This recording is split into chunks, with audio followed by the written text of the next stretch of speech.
P ले, नीचे गंगा जी बह रही हैं, यमुना जी बह रही हैं, पोखर तालाब भरे हैं, पी ले। बोले नहीं, ये मेरा प्रेम है स्वाति के जल के प्रति कि मैं प्यासा मरना मंजूर है, लेकिन स्वाति के जल के अलावा कहीं और अपना मुख लेके नहीं जाऊंगा।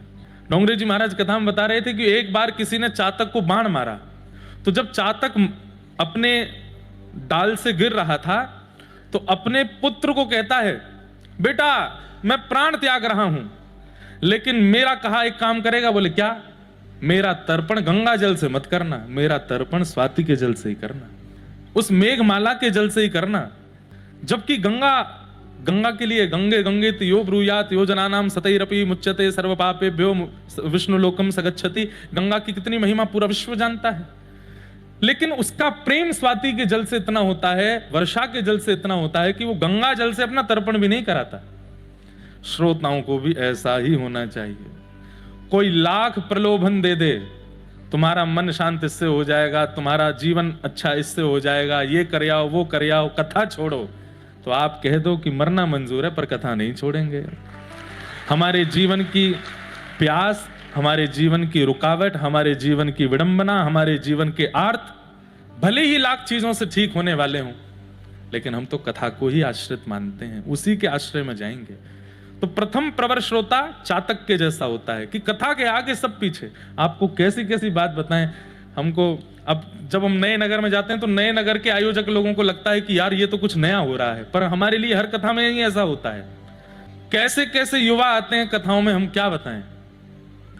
एक जगह कहीं कथा थी, तो आजकल ऐसा हो गया है कि भीड़ बहुत ज्यादा होने की वजह से, और हम ज्यादा रिक्वेस्ट करते नहीं हैं आयोजक से कि भाई बहुत बड़ा जगह लो, धीमे से कहने का प्रयास तो करते हैं कि भाई बड़ी जगह कर लेना, भीड़ बहुत होगी। एक जगह हमारी कथा थी, तो ये श्रोता हमारे जो यजमान जी थे वो बोले, महाराज जी कथा पंडाल तो पुष्पक विमान के जैसा है, जितने श्रोता आएंगे बढ़ जाएगा। और वहां इतने श्रोता आ गए कि पंडाल छोटा पड़ा, दुर्घटना भी हो गई। एक बालक का हाथ फ्रैक्चर हुआ, एक बालक का पैर फ्रैक्चर हुआ। मैंने आयोजक भैया से कहा, मैंने कि कहाँ गया आपका पुष्पक विमान? महाराज जी सॉरी गलती हो गई। मैंने कहा भैया देखो, इसीलिए हम संकेत करते, हम पीछे नहीं पड़ते, बहुत बड़ी व्यवस्था रखो। हम धीमे से कह देते हैं कि संख्या होगी, व्यवस्था देख लेना। तो इसलिए हम आजकल कथाओं में जहां भी कथा होती है 2 दिन पहले ही सूचना सब जगह साझा करवाते हैं कि कथा हो रही है। तो 2 दिन में ये हाल हो जाता है। तो 2 दिन पहले सूचना साझा करवाई गई कि फलानी जगह कथा होने वाली है। अब उस डेट में किसी अच्छे प्रवर श्रोता का विवाह था। अपने कुल पुरोहित को मना, अपने माता पिता को मना, जिससे विवाह हो रहा था उस कन्या को मना, उसके परिवार को मना, और सबके चरणों में प्रार्थना करके कहे कि अगली कोई तिथि निकलवा दो। 7 दिन पहले बोल रहा है मैं इस तिथि में विवाह नहीं कर पाऊंगा। क्यों? महाराज जी आ रहे हैं, मुझे कथा सुननी है। जब आए और मैं 7 दिन मिल ही नहीं पाया, तो फिर उसने वो पत्र मंच पे भिजवाया। बोले महाराज जी 2 मिनट बस मिल लीजिए। उसने पूरा व्याख्यान लिखा।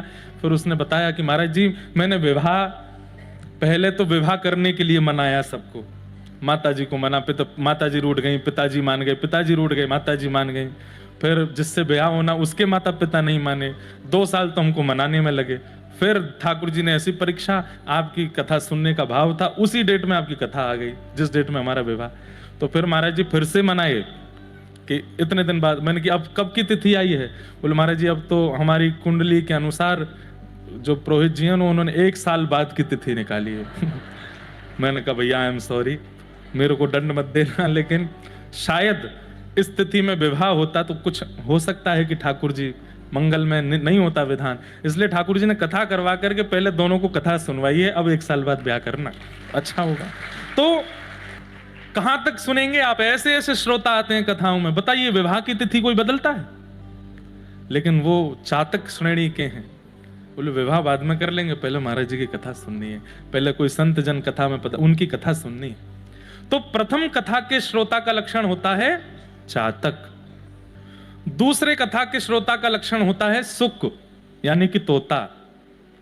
कल मुझसे एक माता जी बोली, संभवतः बैठी होंगी, वो हाथ खड़ा ना करें, महाराज जी हमको कथा सुनते सुनते तो बहुत अच्छा लगता है, पर बाद में भूल जाती हैं, हम सब भूल भाल जाते हैं कि क्या सुनाया आपने।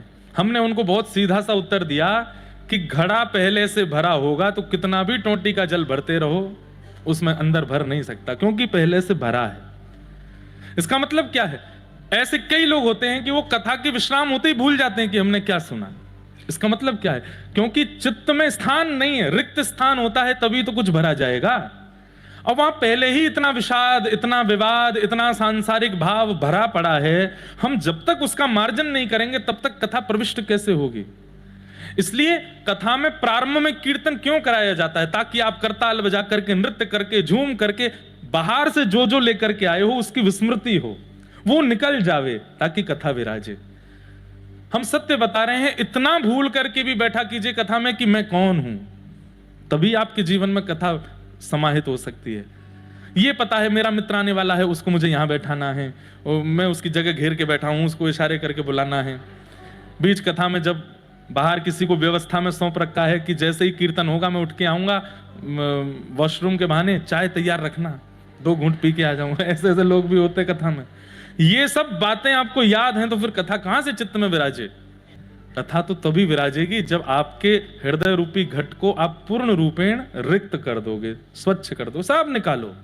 कितना टर्नओवर है, कौन सी जाति के हो, नाम क्या है, कितनी कमाई है, कौन सी गाड़ी में आए हो, कथा के बाद कहां जाना है, कथा से पहले कौन, अरे ये तक भूल जाइए कि अगल बगल में कौन बैठा है, पत्नी है, पति है, बच्चे हैं, सब भूलिए। इतना रिक्त करके जब हृदय को बैठेंगे तब कथा विराजमान होती है। और ये बात आप कहें कि मैं मनगढ़ंत कह रहा हूं, तो मैं आपको भागवत जी का स्पष्ट प्रमाण दे दूं, दे ही देता हूं, क्योंकि लोग बागों का कुछ पता नहीं, अपने मन से बोल रहे हैं। जहां पर भक्तों का वर्णन करते हैं, श्रीमद् भागवत में एक संवाद आता है, नव योगेश्वर संवाद। उस पर कथा हम बद्रीनाथ में कर चुके हैं एक बार, बहुत सुंदर है। 9 योग, और वो यहीं द्वारिका में ही हुआ है, क्योंकि वसुदेव जी महाराज को नारद जी महाराज ये संवाद सुनाते हैं। तो वहां पे भक्तों का वर्णन पूछते हैं कि श्रेष्ठ भक्तों का लक्षण क्या है, तो वो कहते हैं, बोले जब वो सबको देखे तो सब में अपने इष्ट को देखे, जब सबको देखे तो सब में अपने इष्ट को देखे, लेकिन जब अपने इष्ट को देखे तो सबको अपने इष्ट में देखे। समझ में आई बात? कोई पहेली नहीं है, सीधी बात है। जब किसी और को देखे तो उसमें भी राधा रमण जी को देखे, ये मेरे राधा रमण है, ये मेरे राधा वल्लभ है, मेरे बिहारी जी हैं। आसपास दिखने वाले हर व्यक्ति को, स्वभाव को देखे, कि जैसे हमारे वृंदावन के श्री हरिराम व्यास, हरिराम व्यास जी के सामने जो भी व्यक्ति आता, थोड़ी देर उसको बोलने देते, उसमें परख लेते कि इसका स्वभाव कैसा है। जैसे कोई क्रोधी स्वभाव का दिखता तो हरिराम व्यास जी तुरंत प्रणाम करते, अरे भैया हमें प्रणाम, अरे तुम परशुराम जी हो भैया, क्रोधी स्वभाव के। कोई लोभी स्वभाव का दिख जाता, लोभी, अरे भैया 100 रुपया और दो ना, ये इतने में काम कैसे, तो 50 रुपया और बढ़ाइए ना, ऐसे कैसे चलेगा, थोड़ा और देख लीजिए ना।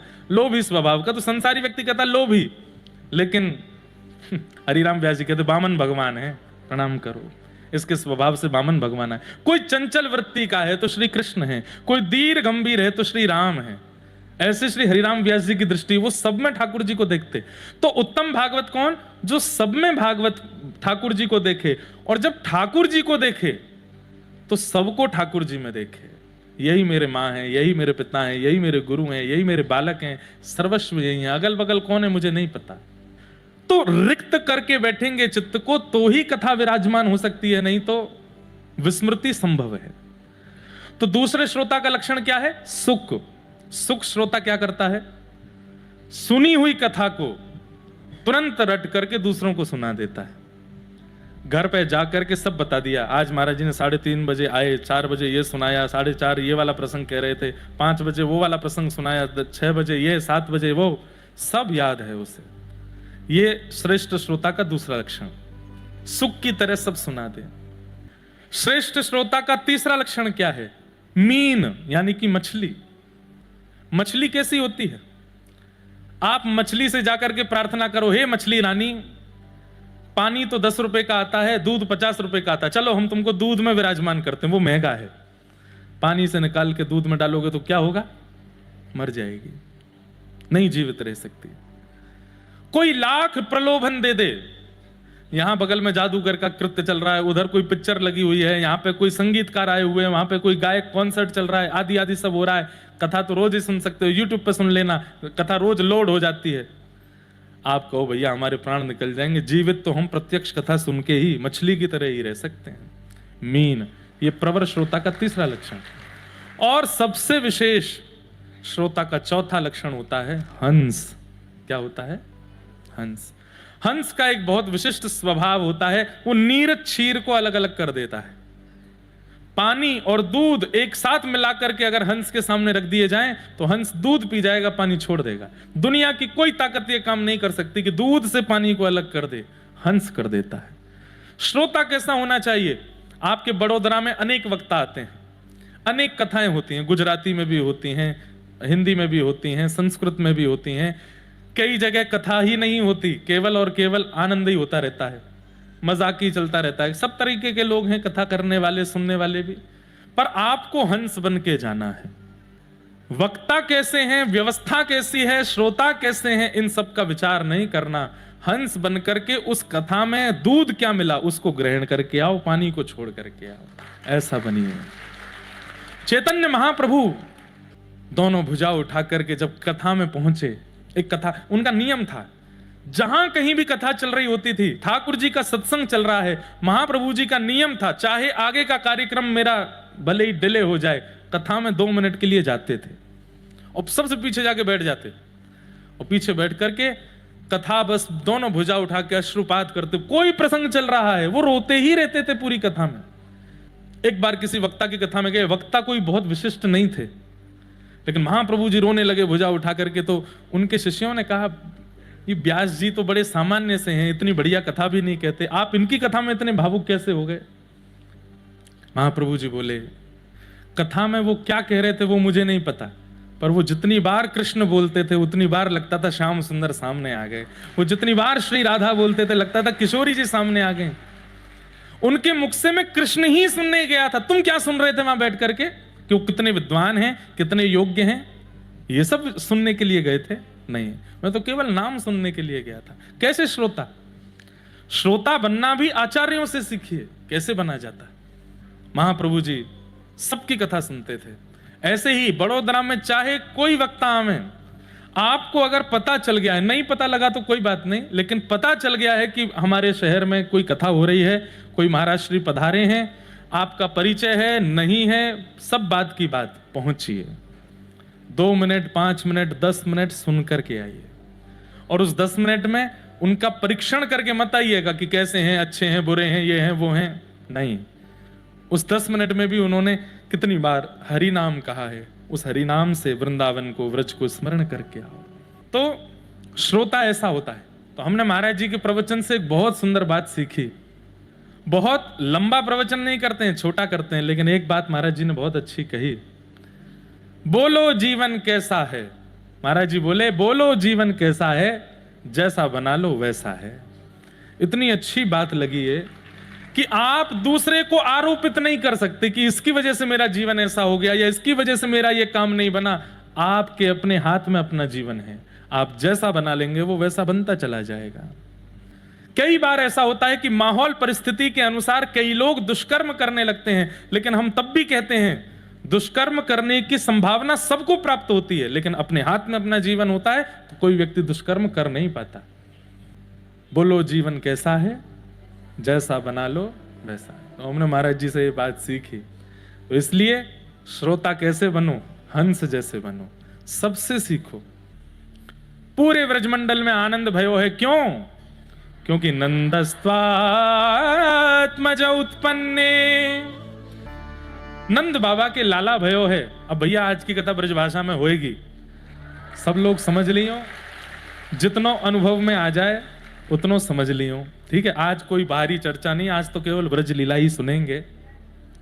नंद बाबा के लाला भयो है, और महाराज ऐसो लाला भयो कि पूरे व्रजमंडल को ऐसो लगन लगो है कि ये तो हमारो ही लाला है।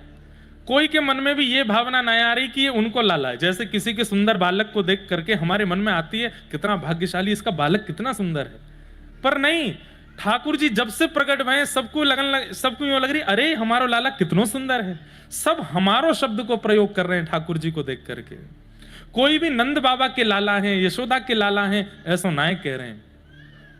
सब ब्रजवासी इकट्ठे हो गए और जाकर के नंद भवन चारों तरफ से घेर लियो, बधाई हो कि जय जयकार करने लगे। महाराज 10 दिशाओं में हवा की तरह बात फैल गई कि नंद बाबा के लाला भयो है। सो ये खबर पहुंची श्री बरसानो धाम। ध्यान से सुनियो सबरे। नंद बाबा और श्री वृषभानु जी ये बाल्यकाल के सखा हैं। ऐसा वर्णन आवे हमारे ब्रज के साहित्य में कि नंद बाबा और वृषभानु जी जब दोनों यमुना जी में स्नान करते तो एक दूसरे को हाथ पकड़ करके स्नान करके गोता लगाते, पितरन के गोता लगाते, अपने पूर्वजन के गोता लगाते। और जब सबन के गोता लगाते तो अंत में ऐसे ही एक दूसरे को हाथ पकड़ के एक दूसरे को मुखमंडल देके खुश हो जाते और फिर गोता लगाते कहते, हे यमुना मैया, हम में ते जाको लाला हो और जाकी लाली होए, आप कृपा करियो ये मित्रता संबंध में परिवर्तित हो जाए और हमारे बालक उनको संबंध होए। बस प्रतीक्षा कर रहे हैं वहां। वृषभानु जी प्रतीक्षा कर रहे हैं, या तो हमारे लाला है जाए, उनके लाली है जाए, या उनके लाला हो हमारी लाली है जाए, कछु तो हो। अब दो पक्ष हैं हमारे व्रज में। एक पक्ष तो कहता है कि किशोरी जी बड़ी हैं ठाकुर जी से, 1 साल बड़ी हैं, और एक पक्ष कहता है कि किशोरी जी 1 साल छोटी हैं ठाकुर जी से। तो हम उस पक्ष की बात कर रहे हैं। हम अब आप कहेंगे कि आप कौन सा पक्ष मानते हो? दोनों मानते हैं। किशोरी जी बड़ी भी हैं, किशोरी हमें कहाँ मतलब है भैया विवाद में पड़ गए थे बड़ी हैं कि छोटी हैं, हमें तो सुख लेना है, आनंद लेना है।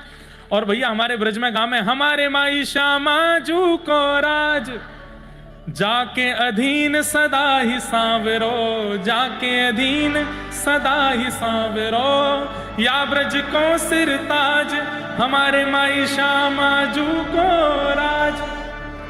अगर किशोरी जी 1 साल छोटी हैं तो भी, 1 साल बड़ी हैं तो भी अधीन तो लाला ही रहे। अधीन मतलब समझते हैं? आसर तू डिपेंडेंट। ठाकुर जी इंडिपेंडेंट नहीं है, डिपेंडेंट है। कौन पे? श्री जी पे, सदा उनके अधीन रहे में। अब वह पक्ष में अगर मैं ज्यादा जाऊंगा ना तो वो फिर बरसाने में सुनियो वहीं सुनाऊंगा। ये अधीनता को पक्ष तो वहीं कहो जाएगा। द्वारिका की भूमि है, रुक्मणी आदि समूह मारवे आ जाएंगी। ज्यादा श्री जी को पक्ष मत ले यहाँ पे, विचार करके बोलो, हम बैठी हैं। वैसे एक बात आपको बताएं, द्वारिका में अगर हमारी किशोरी जी का सबसे बड़े भक्त कोई है तो वो 2 हैं। नाम बताऊं? पहले श्री उद्धव जी और दूसरे श्री रुक्मणी जी। ये बात कई लोगों के अनुभव में नहीं है। पहले तो कृष्ण की ही उपासना करती थी, लेकिन जब से कुरुक्षेत्र में श्री जी का दर्शन किया है श्री रुक्मणी जी ने, तब से उनके मन में, बुद्धि में, विचारों में केवल श्री जी विराजती हैं। कथा आती है कि शाप लगा, रुक्मणी जी को 12 वर्ष का वियोग दिया गया। अब वो द्वारिका प्रसंग आएगा तब मैं कहूंगा। 12 वर्ष के लिए ठाकुर जी से दूर रहने का शाप लगाया गया। और ये शाप की खबर जैसे ही किशोरी जी को पता चली, भेंट द्वारिका समुद्र के बीच में श्री रुक्मणी जी विराजती थी और इतना विरह में रहती थी कि ठाकुर जी के बगैर हम कैसे रहें। उस समय किशोरी जी की, उस समय रुक्मणी जी की पग पग पर, पल पल पर, क्षण क्षण पर यदि किसी ने रक्षा की है तो वो हमारी किशोरी जी ने की है। किशोरी जी ही अंतर्भाव से वहां प्रकट होकर के, किशोरी जी व्रत छोड़ करके केवल कुरुक्षेत्र गई और कहीं नहीं गई, बाकी अंतर्भाव से, सूक्ष्म भाव से नित्य द्वारिका में रुक्मणी जी को कृष्ण विरह से संभालने के लिए किशोरी जी पधारी। वो एक अलग विषय है, सुनाऊंगा कभी। तो ये पक्ष जो मैं अब सुना रहा हूं, इस पक्ष में किशोरी जी ठाकुर जी से 1 साल छोटी हैं। इसका मतलब लाला को जन्म है गयो है पर लाली ना है भाई अभी तक। लेकिन जैसे ये खबर पहुंची वृषभानु बाबा के पास, यहां भानु बाबा ने कही, अरे भैया लाला भयो है, चलो। बोले कहा लेके चलें? बोले टीको लेके चलो। टीको समझे? टीको कैसे कहें? संबंध पक्को करवे चलो। लाला के जन्म हेते 1 दिना के ठाकुर जी भय, 24 घंटा के ठाकुर जी होते ही ठाकुर जी को संबंध पक्को है गयो। सब लोग बधाई ले ले करके आ रहे हैं, लेकिन तभी कहा देखो कि बड़ी भीड़ में, गोकुल की भीड़ में नृत्य कर रहे हैं सब, और तभी बीच से श्री वृषभानु बाबा अनेक ब्रजवासी के साथ में टीको लेकर के आ रहे हैं। सामग्री से पता चल जाता है कि कौन सी बधाई है। भाई बालक जन्म लेता है तो खिलौने लेके जाते हैं, छोटे छोटे टोपी कुर्ता लेके जाते हैं, कुछ मिष्ठान लेकर के जाते हैं, मेवा लेकर के जाते हैं। उससे पता चल जाता है कि भाई ये बालक के जन्म की सामग्री है। पर किसी के विवाह के जन्म की सामग्री, विवाह की सामग्री में, पक्के करने की सामग्री में सबसे पहला सामान नारियल होगा, दूसरा सामान कलावा आदि होगा, तिलक चंदन आदि के होंगे, स्वर्ण का जनेऊ होगा, और उसमें पीली चिट्ठी होगी, और वस्त्र होंगे, माताजी के, पिताजी के, बहनों के, भैयाओं के, सबके वस्त्र होंगे, पुरोहितों के वस्त्र। तो सामग्री से पता चल जाता है कि किस संबंध की सामग्री है। सामग्री देख करके ब्रजवासी बोले, भैया ये लाला के जन्म की सामग्री तो लगना रही, देखियो नारियल जा रहे हैं, ये जा रहा हो, वो जा रहा हो, पीली छठी जा रही है। तो सब ब्रजवासी गान लगे, नंद महर घर धोटा जायो। अब तो महाराज बाहर ब्रजवासी कहने लगे, बोले बधाई हो बधाई हो बधाई हो। बोले काय की बधाई? बोले लाला के जन्म की बधाई तो कल तक की, अब तो भैया की बधाई है रही है। ब्रह्मांड में पहरो ऐसो बालक भयो, 24 घंटा जन्म लेते ही ब्याहू हैरो है। अटारी पर खड़े नंद बाबा ने जैसे ही देखे वृषभानु बाबा टीको लेकर के आ रहे, भाई बधाई गब रही है, नाच रहे हैं, झूम रहे हैं, सब उत्सव मना रहे हैं, यहां तक तो बात ठीक है। पर नंद बाबा मन में सोच रहे हैं, बोले टीको लेके आ तो गए, पर लाली तो भई ना है अभी।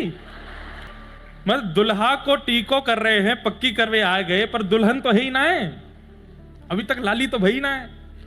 नंद बाबा नीचे आए, वृषभानु जी ने अपने अंग से भर दिए, नेत्रन में आंसू भरे हैं। बोले जय हो समधी जी की जय हो, अरे मेरी समधन यशोदा मैया की जय हो। नंद बाबा संकोच में, बोले आपको भी बहुत बहुत बधाई और सब, लेकिन मैं एकांत में आऊं ने एक बात करनी है आपसे। एकांत में बोले कहा बात है? बोले देखो आप इतनी सामग्री लाए, टीको कर रहे हैं लाला को, एक दिना के लाला को टीको है गो, गले में सोने की चेन पहनाई है महाराज, वहां में पद्मराग के कंगन पहनाए हैं, मणि लगी है, पामन में पाजेब पहना है, वारे दुल्हा राजा। एक दिना के लाला को ऐसो दुल्हन जैसो श्रृंगार कियो है, आकर के सब सामग्री भेंट चढ़ाई है। पर नंद बाबा बोले, भानु बाबा टीको तो आपने कर दियो, पर लाली तो भी है ना है, बहू तो भी आई ना है, आप पहले ही टीको करके कैसे जा रहे हैं? कोई संभावना है का? और कहीं आप टीको कर गए और है गो लाला बरसाने में तो। बोले यही मारे टीको करके जा रहा हूं कि ताकि पूरा ब्रह्मांड देख ले कि टीको है गया, अब दुल्हन भेजनी पड़ेगी।